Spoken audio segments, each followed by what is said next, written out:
Pendant que le peuple d'Israël était dans la peur et regardait Goliath comme un obstacle, David voyait un avantage. Je ne sais pas pour toi, mais je prie que Dieu puisse te permettre de voir au-delà de ce que tu regardes et qu'il redresse cette situation en ta faveur. Même si tu ne peux pas avoir ce que tu n'as pas vu, ce n'est pas parce que tu n'as pas encore vu que tu ne croiras pas. Ce n'est pas parce que tu ne vois pas que ça ne viendra pas. Le problème est de savoir attendre que ça arrive. Ce n'est pas parce que tu ne vois rien que les choses ne sont pas en train de se faire. Avant même que Goliath n'arrive, Dieu avait déjà prévu David. Donc quand tu vois un Goliath, c'est parce qu'il y a un David qui est là. Rien n'arrive sans rien. Si une chose est arrivée, c'est parce qu'il y a quelque chose qui est arrivé avant cette chose. Alors ne cherche pas à comprendre ce qui se passe, mais cherche plutôt à savoir comment il va finir. Comme David dans la bataille contre Goliath, l'Éternel est devenu serveur. Jésus est la finalisation de ce qui commence.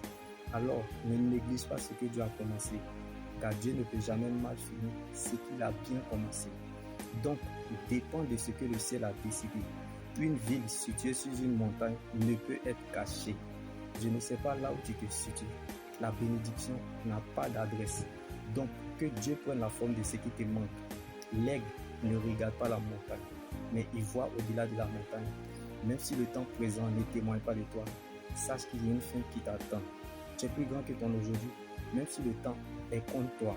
Nous n'avons pas besoin de savoir le temps ou le moment où ces choses doivent arriver. Quand ça sera le moment voulu, Dieu fera de sorte à ce que cela se réalise. Ce n'est pas parce que tu ne comprends pas que Dieu ne sait pas ce qu'il fait. Alors, laisse Dieu gérer ce que tu ne connais pas, car ce que tu ne sais pas est plus grand que toi. Ce qui t'attend est plus grand que ça. Et ce qui arrive est mieux que ça. Comme la joie de David dans la bataille contre Goliath ne dépendait pas de ce qu'il regardait, la taille de Goliath, mais de ce qu'il voyait, la grandeur de son Dieu. Quelqu'un quelque part, mon Dieu le visite.